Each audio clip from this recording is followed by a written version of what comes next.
Okay, maayong hapon kanatong tanan mga kaigsunan ko no diha sa Ginoo.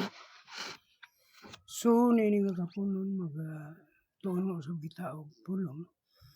Atong gikuhaan kini nga isulat sa Salmo no 18 verse 7. God seeks what seems unseekable kanang alang sa kasayuran nato no tanan nga sa nagkalain-lain nga dapit sa kalibutan aduna nay pagtayo og kining paglinog no. So this is the sign nga usa na siya sa timailhan nga gihatag sa atong Ginoong Jesucristo nga hapit na siyang balik.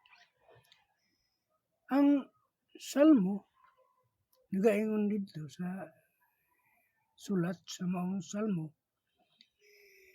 "Then the earth shook, the trembled, the foundation also of the hills moved and were shaken, because he was wroth." Okay. So ang Salmo mga kaigsuonan ko, usa kini siya ka Song of David about God's power and deliverance. In verse 7, David described the earth shaking because God arose in His power. This teaches us nga ang atong Diyos wala nagakaluya sa pagpamuhat sa iyahang gahom. When God moves, even things that appears unshakable can be shaken. May bawaan na to sa tanan mga kaigsuonan no? Nga ang atong Diyos moyo sa ka-Diyos nga gamhanan. Walay limit ang iyang gahom. So busa mahimo niya ang tanan. Ug unsay buot niya nga kining buhaton ingon nga maoy pahimangno kanatong tanan. Sumala sa mabasa na to sa Jeremiah 32, versikulo 17. Lord God, behold, thou hast made the heaven and the earth by thy great power and stretched out arms, and there is nothing too hard for thee. Okay. Buti pa sabot nga ang Salmo mga kaigsuonan ko sa 18 versikulo 7 nagpakita nga powerful kaayo ang Dios. Ang kalibutan masyak before His presence. No, diha sa iyang atubangan. Kung ang creation itself can respond to God's power, unsa pa kaha ang atong mga problema nga walay problema nga too big for God. Walay problema nga dako kayo alang sa Ginoo. Dili uno na magani mabot ka nato nga problema. If we are facing a problem, so i-commit na to God. Sometimes we look at our situation and say, dili na nako kaya ni. No? Ngayon ka na, siya mong problema, dili na nako kaya ni. But God says, nothing is too hard for me. Walay lisod alang sa Diyos. Kung kinatong idangop pa niya, bisan pag matay-tayugo niya ang ato ang kinabuhi tungod sa pagsulay, makuha kayo niya. What situation? No? So, doon ay mga pangutana. In what situation in your life seems too difficult for you? No? Sa mga ang mga sitwasyon nga daw lisod na kayo alang ka na to. Alang ka nimo. Usa na sa mga pangutana. Ikaduha mga pangutana. Do you believe that God has power over that situation? No? Mutuo ba ka nga ang Diyos adunay gahom niya nga mga sitwasyon na to. How can you demonstrate faith when you cannot see the solution? Saan man na to pag demonstrate ang atong pagtuo kung dili na to makita kung unsa ang mga kasulbaran niya na nga mga problema nga maabot niya kanato. So makita na to kana nga mga kasulbaran, mga kaigsunan, pinaagi lamang sa pag-ampo sa atong Diyos. God can shake the foundation of our problem. No? Yang tayugon ang pundasyon sa atong problema. Kung sa source sa atong problema, yaha ka ng tayugon. Matod pa sa Salmo 46:1-2, God is our refuge and strength. No? Siya ang atong salipdanan o siya usab ang atong kaligon. A very present help in trouble. Naa siya ang iyang presensya nga mutabang sa mga ato ang trouble, mga kalisdanan nato. Therefore will not we fear. So mga dili kita angay nga mahadlo. Throughout the earth be removed. No, bisan pa og ang kalibutan mawala, matandog. Okay. So, ang pundasyon of the hills, no, sa Psalmist 18:7, nag-remind na to nga even things that looks stable can be removed by God. No? Bisan pa unsa pa ka stable sa ato ang mga problema, no? Pasidanan kita sa Diyos na anak sa atong kinabuhi nga naapod tay mga pundasyon nga murag imposible na mausab, like financial problem, family problems, fear, kining kaadlok, discouragement, or difficult circumstances. No? Pero ang Diyos can seek what we cannot move. Dili kinahanglan nga kita ang magdala sa tanan. Di na to makaya na. No? Siya raman ang dunay kagahom nga mukuha niya na sa tanan. No? We can trust God because He is our refuge and strength. Siya may itong salipdanan o kining kaligon. Now,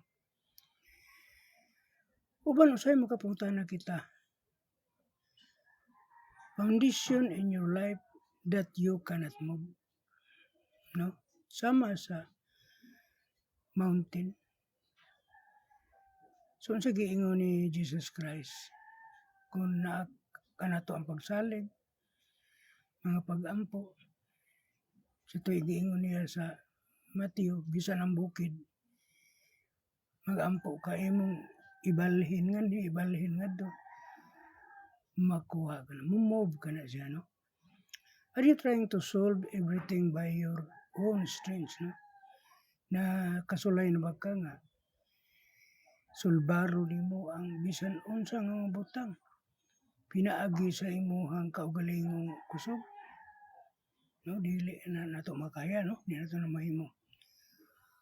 What would it looks like to surrender that problem to God, no?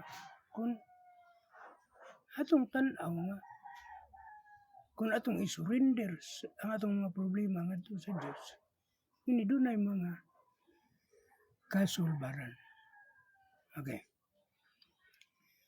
God respond when His people call upon Him.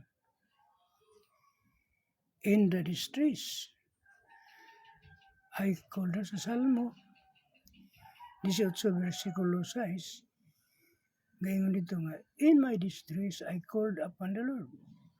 and cried unto my God. He heard my voice out of his temple. No? Kung kita musinggit, musyagit kita, ngadto sa ako ang Diyos, ug siya magapaminaw sa akong mga pulong, akong mga tingog. No? Okay. So, before verse 7, David called upon the Lord. No? Then God responded in power. This teaches us nga ang prayer, ang itong mga pag-ampo, is not useless. God hears the cry of His people. Siya ang muayo, no? Sa kanang mga pag-agulo sa iyahang mga katawan.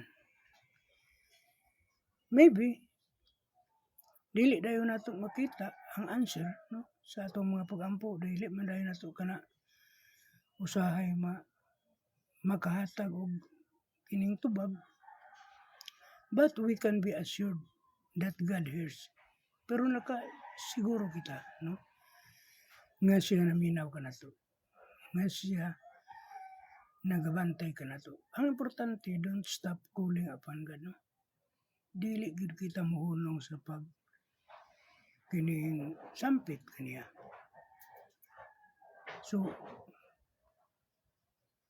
when you are in trouble, whom do you call first, no? Kung naa ka sa mga trouble, mga kasamok o mga problema, kinahanglan mo tawag kita una kaniya. Now, do you truly believe that God hears your prayer? Yes. No, siya nagapanimati ka na to, nagapaminaw ka na to. Sa dihang mag-pray kita ngadto kaniya. How has God answered your prayer? In the past. No? In the past. Nano'y daghan nga nadawat na to. Nga miagi na nga sa atong mga pag-ampo kaniadto. Bisan pa man gani ang wala na to gipangayo, iyan ang mga ganing gihatag. Diba? Okay. God's presence brings chance. Exodus 19:18. And Mount Sinai was altogether on smoke because the Lord descended upon it in the fire. No, ang Mount Sinai nakasinati og mga pag-aso, mga kalayo because kay ang Diyos nagpadala og kalayo. And the smoke thereof ascended as the smoke of furnace. No? And the whole mount quaked greatly. Okay. So natayog, no? Ang kuan na to, the whole mount. Okay. So, when God manifested His presence at Mount Sinai, the mountain itself quaked. God's presence is powerful and holy.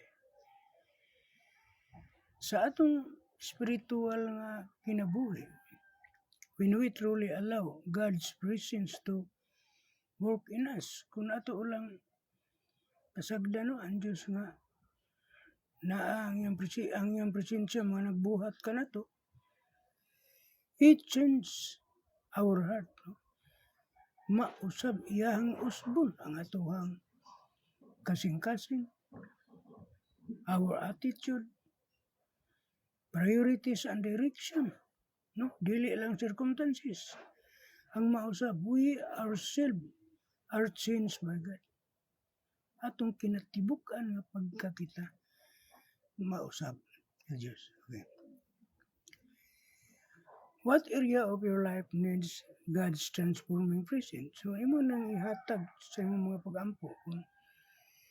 Kanang mga dapita, asa ka natandog og maayo tungod sa problema, imuhang itugaan ngadto kaniya nga mahitungod ba sa kining daily needs na to, kining pagkaon na to.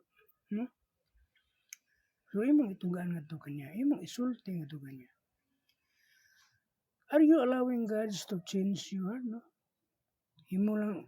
Imo bang tugutan nga ang Diyos mo mag-usab sa imong kasing-kasing? Yes. Atong tugutan mo, mausab ang atong kasing-kasing. No? What change do you need to surrender to Him? Na unsa may kausaban nga angay nimong surrender nga to kaniya. Sumo ka na imo ka nang iampo. Imo ka nang isulti. Nga gusto na ko mausab ang ako ang attitude. O gusto na ko mausab ang akong kining kasing-kasing.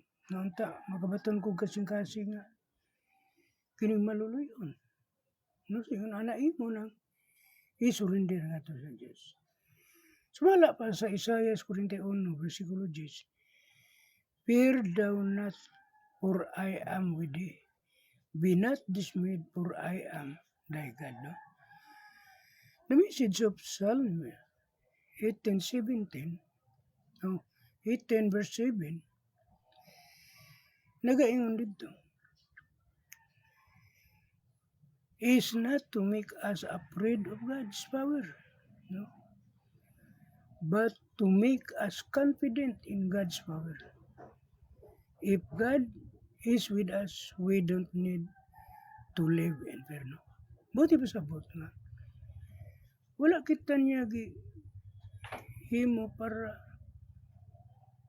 mahadlok sa iyahang gahom. But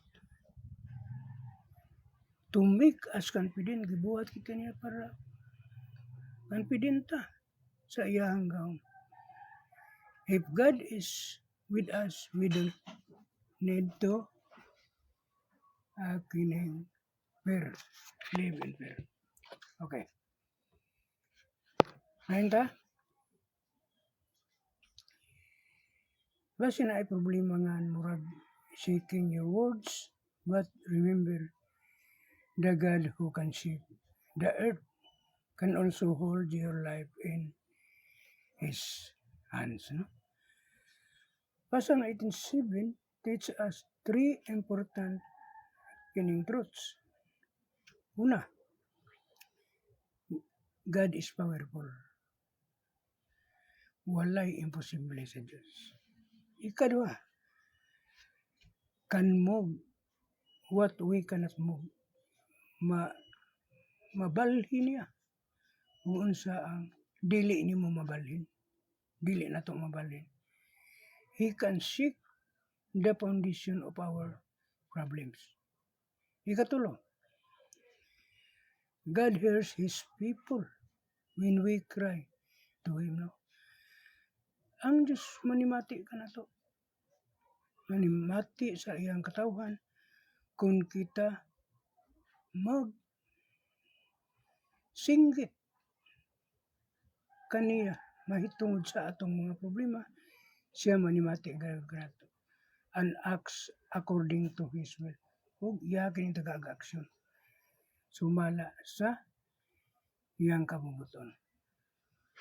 When everything around us is shaking, we can stand firm because our God cannot be shaken. So mo ko na mga kaigsunan, no? Nga bisan unsa nga dili na to mabalhin, pangayoon na to sa Ginoo aron makabaton og kausaban ang atong tibuok nga kinabuhi. Daghan kayong salamat, no? Kaya nakatapos na usab kita hamubo nga kining pagtulunan apan matulon anon kayo. God bless ug may hapon kada tanan.